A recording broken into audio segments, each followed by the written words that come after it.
স্বাগত গ্লোবাল টাইমে। বিশ্বের নানা প্রান্তের খবর নিয়ে আপনাদের সাথে আছি আমি সোহাগ বক্স। এবার যাচ্ছি পুরো খবরে। ইরান ইসরায়েল হামলার তীব্রতা বাড়ছেই। ইসরায়েলকে লক্ষ্য করে আবারও ক্ষেপণাস্ত্র ছুড়েছে ইরান। এতে ৮ ইসরায়েলের প্রাণ গেছে। ইসরায়েলি হামলায় ইরানের ইসলামিক বিপ্লবী গার্ডের গোয়েন্দা প্রধান ও ২ জেনারেল নিহতের পাল্টা জবাবে এমন হামলা চালায় তেহরান। সাফ জানায় বদলা নেয়ার আগে তেল আবিবের সঙ্গে যুদ্ধবিরতির আলোচনায় বসবে না তেহরান।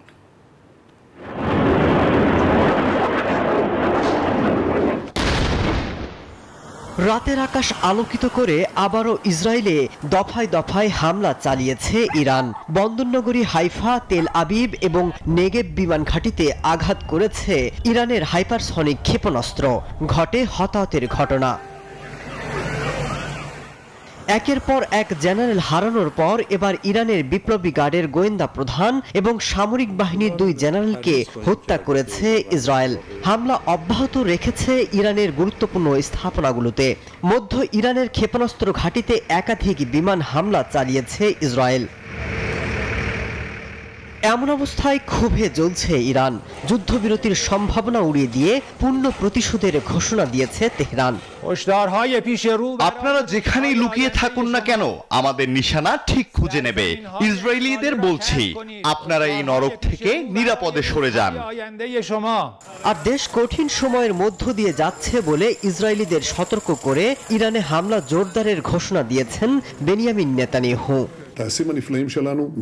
আমাদের এই মুহূর্তে বড় শত্রু ইরান। তারা আমাদের শেষ করে ফেলবে। তেহরান পরমাণু অস্ত্র দিয়ে গোটা জাতিকে ধ্বংস করবে। আমাদের এক হয়ে কাজ করতে হবে।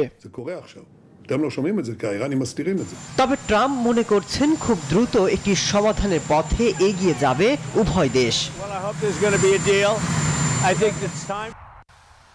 মাসুদ রানা, নিউজ 24। ইরানের হামলার ভয়ে দিশেহারা ইসরায়েলবাসী। ভূখণ্ডটির চিত্র মনে করিয়ে দিচ্ছে বিধ্বস্ত গাজার দৃশ্য। ইরানের আঘাতে বদলে গেছে ইসরায়েলের রাজধানী তেল আবিবের নকশা। ধ্বংস হয়েছে অনেক বাড়িঘর, স্থাপনা।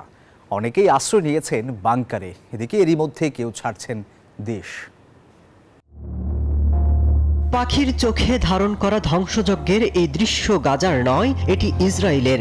গেল ১.৫ বছরের বেশি সময় ধরে চলা তাণ্ডবে ধ্বংসস্তূপে পরিণত হওয়া গাজা উপত্যকারই যেন প্রতিচ্ছবি দেখছে ইসরায়েলিরা। গুড়িয়ে গেছে একাধিক ভবন আর স্থাপনা। ক্ষেপণাস্ত্র আর ড্রোন হামলার ফলে সৃষ্ট ধ্বংসস্তূপের চিত্র অনেকেই গাজার যুদ্ধবিধ্বস্ত দৃশ্যের সাথে তুলনা করছেন। হতভম্ব বাসিন্দারা খালি চোখে তাকিয়ে রয়েছেন ধ্বংসস্তূপে। শুধু আবাসিক স্থাপনায় নয়, ব্যাপক ক্ষতিগ্রস্ত হয়েছে বাণিজ্যিক ভবন, শিক্ষা প্রতিষ্ঠান সহ অন্যান্য গুরুত্বপূর্ণ স্থাপনা। অনেকেই আশ্রয় নিয়েছেন বাংকারে। আমার সন্তানদের নিয়ে উদ্বেগ বাড়ছে। তাদের সারা রাত মাটির নিচে লুকিয়ে থাকতে হচ্ছে। খাবারের সংকটেও রয়েছি। আতঙ্ক কাটছে না। দিন গড়ানোর সাথে হাসপাতালগুলোতেও বাড়ছে ভিড়। এদিকে আতঙ্কিত ইসরায়েলিরা অনেকেই খুঁজছেন নিরাপদ আশ্রয়। কেউ কেউ ছাড়ছেন দেশ। নেটিজনেরা বলছেন, ইসরায়েল যেভাবে গাজা উপত্যকার বাড়িঘর মাটির সাথে মিশিয়ে দিয়েছিল, এখন অনেক ইসরায়েলি হয়তো প্রথমবারের মতো বুঝতে পারছে কিভাবে ঘর হারানো, নিরাপত্তা আর আশ্রয়হীনতার তীব্র অভিজ্ঞতা একজন সাধারণ মানুষের কাছে জীবনের অর্থটাই পাল্টে দিতে পারে। মাসুদ রানা, নিউজ 24। ঘরের বিশ্বাসঘাতকদের বিরুদ্ধে কঠোর হচ্ছে ইরান। ইসরায়েলি গোয়েন্দা সংস্থা মোসাদের হয়ে কাজ করা এক ব্যক্তিকে মৃত্যুদণ্ড কার্যকর করা হয়েছে। ইসমাইল ফিকরি নামের ওই ব্যক্তি গোপন যোগাযোগ রাখছিলেন মোসাদের সাথে। এদিকে মোসাদের আরও 2 এজেন্টকে আটক করেছে ইরান। এ সময় তাদের কাছ থেকে বিপুল পরিমাণ বিস্ফোরক দ্রব্য জব্দ করা হয়েছে। আকাশপথে ইসরায়েলকে মোকাবেলার পাশাপাশি এবার ঘরের শত্রুদের ধরতে মাঠে নেমেছে ইরান। তেহরানের অভিযোগ, মোসাদের এজেন্ট হয়ে দেশের মাটিতে তারা চালাচ্ছে চোরাগুপ্তা হামলা। এমনকি তথ্য দিয়ে তারা নিজের দেশের শীত কাটতে শত্রুদের করছে সহায়তা। হুমকি ধামকি নয়, এবার তাদের খুঁজতে মাঠে নামলো ইরানের সেনারা। রাষ্ট্রীয় সংবাদ মাধ্যম ইরনা নিউজ বলছে, বিশ্বাসঘাতকদের একজন ইসমাইল ফিকরি 2023 সালের ডিসেম্বরে জটিল অভিযানে ফিকরিকে গ্রেফতার করে ইরানি গোয়েন্দারা। গ্রেফতারের সময় তিনি মোসাদের সঙ্গে সক্রিয় যোগাযোগে ছিলেন। ফিকরি নির্দিষ্ট ব্যক্তিদের পরিচয় এবং গোপন মিশনের বিবরণ পাঠানোর চেষ্টা করছিলেন। তারা দুজন মোসাদ কর্মকর্তার সঙ্গে নিয়মিত যোগাযোগে ছিলেন, যাদের একজন তাকে একটি এনক্রিপ্টেড প্ল্যাটফর্ম ব্যবহারের নির্দেশ দিয়েছিলেন এবং তার ফোনে ক্রিপ্টোকারেন্সি ওয়ালেট স্থাপন করতে বলেন। গ্রেফতারের পর তার ডিভাইসে ফরেনসিক বিশ্লেষণ চালিয়ে মোসাদের সঙ্গে যোগাযোগের বিস্তারিত তথ্য ও নির্দেশাবলী উদ্ধার করা হয়। সবশেষে সুপ্রিম কোর্ট প্রাথমিক রায় বহাল রাখে এবং সব আইনি প্রক্রিয়া শেষে ফিকরির মৃত্যুদণ্ড কার্যকর করা হয়। এদিকে ইসরায়েলের গুপ্তচর সংস্থা মোসাদের আরও 2 সদস্যকে আটক করেছে ইরান। এই সময় তাদের কাছ থেকে বিপুল পরিমাণ বিস্ফোরক দ্রব্য জব্দ করা হয়েছে। রাষ্ট্রীয় সংবাদ সংস্থা ইরনার ইরানের পুলিশ কমান্ডারের মুখপাত্র সাইদ মুমতাজ আল মাহাদি ব্রিফিংয়ে জানান বিস্তারিত। তেহরান প্রদেশের রে কাউন্টি ফাশা ফুয়া জেলায় এই 2 এজেন্টকে শনাক্ত করে আটক করা হয়েছে বলেও জানায় এই পুলিশ কর্মকর্তা। চন্দ্রানী চন্দ্রা, নিউজ 24। ইরানের পরমাণু প্রকল্প পুরোপুরি ধ্বংস করতে চায় ইসরায়েল, তবে পরপর হামলা চালিয়েও স্থাপনাগুলোর তেমন সুবিধা করতে পারেনি নেতানিয়াহু। বরং পরমাণু কর্মসূচির আলোচনা থেকে সরে এসে আরও ভয়াবহ হয়ে উঠেছে তেহরান। এমন অবস্থায় পরমাণু আলোচনা ফের শুরুর আহ্বান জানিয়েছে ইউরোপীয় ইউনিয়ন। পরমাণু কর্মসূচি নিয়ে সতর্ক করেছে জার্মানিও। ইরানে ইসরায়েলের হামলার মূল টার্গেট পরমাণু স্থাপনা। অপারেশন রাইজিং লায়নের শুরুতেই ইরানের প্রধান পারমাণবিক কেন্দ্র নাতানজে হামলা চালায় ইসরায়েল। এরপর আঘাত হানা হয় ফর্দো নিউক্লিয়ার প্ল্যান্টে। তেল আবিবের দাবি ছিল এই হামলায় ইরান তার পারমাণবিক সক্ষমতা হারাবে। তবে ইরানের ভূখণ্ডে ইসরায়েলের ভয়াবহ তাণ্ডবেও অপরিবর্তিত দেশটির পারমাণবিক সক্ষমতা। বলা হচ্ছে তেল আবিবের মিসাইল কিংবা ড্রোনে কেবলমাত্র অবকাঠামোগত ক্ষয়ক্ষতি হয়েছে তেহরানের, কারণ নাতানজ প্রকল্পের অবস্থান মাটির ভূগর্ভে বিশেষ সুরক্ষা দিয়ে তৈরি, যা ধ্বংস করা ইসরায়েলের সক্ষমতার বাইরে। এরই মধ্যে ইরান পরমাণু আলোচনা থেকে সরে এসে আরো বড় পরিসরে কর্মসূচি চালিয়ে যাবার হুঁশিয়ারি দিয়েছে। এদিকে লাগামহীন ইরানকে থামাতে এখন উঠে পড়ে লেগেছে ইউরোপের নেতারা। অবিলম্বে ইরানকে আলোচনায় বসার আহ্বান জানিয়েছে ইউরোপীয় union. Following Israel's strikes on Iran and the Iranian response, I spoke with Prime Minister Netanyahu today.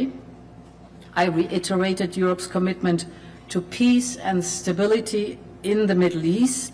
অবস্থা ভিন্ন দিকে মোড় নিতে পারে এমন আশঙ্কা থেকে জরুরি বৈঠকের ডাক দিয়েছে আন্তর্জাতিক পরমাণু শক্তি সংস্থা। মাসুদ রানা, নিউজ 24। হামলার পাল্টা হামলার মাঝে ইরানের সর্বোচ্চ নেতা আয়াতুল্লাহ আল খামেনির উপর হামলার হুমকি দিয়েছে ইসরায়েল। সম্প্রতি খামেনিকে হত্যার ছক কষেছিল ইসরায়েল। সংবাদ সংস্থা রয়টার্সে এমনটাই দাবি করেছেন যুক্তরাষ্ট্রের কর্মকর্তারা। তাঁদের দাবি, তেল আবিবের ওই পরিকল্পনায় আপত্তি জানান ট্রাম্প। ইসরায়েলের ধারাবাহিক হামলার জেরে আয়াতুল্লাহ খামেনি ও তার পরিবার তেহরানের উত্তরে লাভিজানের একটি আন্ডারগ্রাউন্ডে বাংকারে আশ্রয় নিয়েছেন। তার ছেলে মোজতবাও সেখানে আছেন বলে জানিয়েছে রয়টার্স। কূটনীতিকদের মতে খামেনিকে এখনকার মতো বাঁচিয়ে রাখা ইসরায়েলের কৌশল হতে পারে, যেন ইরানকে শেষবারের মতো পারমাণবিক কর্মসূচি বন্ধের সুযোগ দেওয়া যায়। ইসরায়েলের এই পদক্ষেপে আপত্তি জানায় ট্রাম্প। খামেনিকে হত্যা করলে মধ্যপ্রাচ্যে ব্যাপক যুদ্ধ হতে পারে বলে জানিয়েছেন ট্রাম্পের প্রশাসনের 2 কর্মকর্তা। কৌশলগতভাবে যুক্তরাষ্ট্র ইরান সম্পর্কের পরিণতির ওপরও প্রভাব পড়তে পারে। তাদের মধ্যে এক শীর্ষ কর্মকর্তা জানান, ইরানিরা এখনো পর্যন্ত কোনো আমেরিকানকে হত্যা করেননি। এদিকে রোববার মার্কিন সংবাদ মাধ্যম ফক্স নিউজকে একটি সাক্ষাৎকারে ইসরায়েলের প্রধানমন্ত্রী বেনিয়ামিন নেতানিয়াহু বলেন, ইসরায়েলের সামরিক হামলার ফলে ইরানের শাসক বদলে যেতে পারে। its plans to have সরাসরিভাবে ইরানের রাষ্ট্রনেতা প্রেসিডেন্ট হলেও পশ্চিম এশিয়ার কট্টরপন্থী ওই দেশটি মূলত পরিচালনা করেন সেখানকার সর্বোচ্চ ধর্মীয় নেতা। theological thugs out. তবে তার মন্তব্য ইরানের প্রেসিডেন্ট বদলের প্রসঙ্গে নাকি সর্বোচ্চ ধর্মীয় নেতার প্রসঙ্গে তা ওই সাক্ষাৎকারে স্পষ্ট করেননি নেতানিয়াহু। পারমাণবিক কর্মসূচি নিয়ে ইসরায়েলের হামলার যে বার্তা দিচ্ছে খামিনি আর নিরাপদ নন। চন্দ্রা, নিউজ 24। ইসরায়েল ইরানের সংঘাতে এবার আলোচনার কেন্দ্রে তেহরানের ছোঁড়া এমাদ, গাদর এবং খেইবার শেকান মিসাইল। নির্ভুল লক্ষ্যবস্তু, নিজস্ব শক্তি, কৌশলের কারণে ক্ষেপণাস্ত্রগুলো নজর কেড়েছে সবার। বিশ্লেষকরা বলছেন এগুলো শুধু অস্ত্র নয়, মধ্যপ্রাচ্যের ভূ রাজনৈতিক মঞ্চে ইরানের শক্ত অবস্থানের প্রতীক। ইসরায়েলি হামলার জবাবে দেশটির ভূখণ্ড লক্ষ্য করে ব্যালিস্টিক ক্ষেপণাস্ত্র ছুড়ে ইরান। এসব মিসাইল নিজস্ব শক্তি, কৌশলের কারণে নজর কেড়েছে সবার। এমাদ, গাদর এবং খেইবার শেকান মিসাইলের সক্ষমতা জানতে আন্তর্জাতিক মহলেও বেশ আগ্রহের জন্ম দিয়েছে। বিশ্লেষকদের মতে এগুলো ইরানের অস্ত্র ভাণ্ডারের 3টি মূল স্তম্ভ। গণমাধ্যমের তথ্য বলছে ইরানের প্রথম গাইডেড ব্যালিস্টিক মিসাইল এমাদ, মূলত শাপ-3 এর উন্নত সংস্করণ। এটি 1700 কিলোমিটার রেঞ্জের এই ক্ষেপণাস্ত্রটি রাডার ফাঁকি দিতে সক্ষম। সেই সঙ্গে দ্রুত গতি ও কৌণিক পরিবর্তনের কারণে আঘাতের সময় এর অবস্থান শনাক্ত করাও বেশ কঠিন। ইরানের 2000 কিলোমিটার রেঞ্জের মধ্যম পাল্লার ব্যালিস্টিক মিসাইল গাদর 110।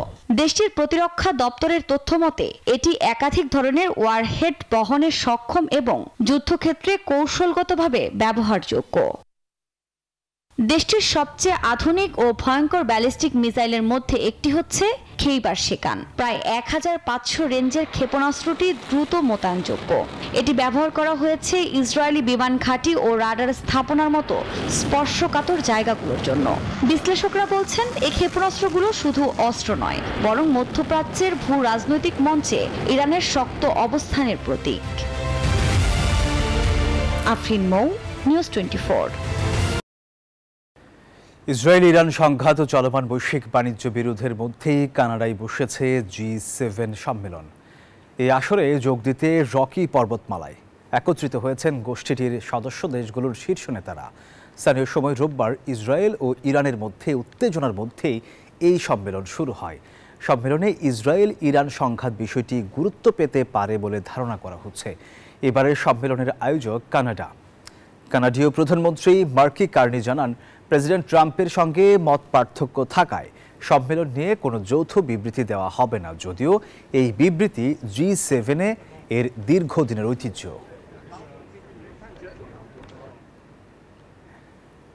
দর্শক, এই ছিল গ্লোবাল টাইমে। ধন্যবাদ সবাইকে।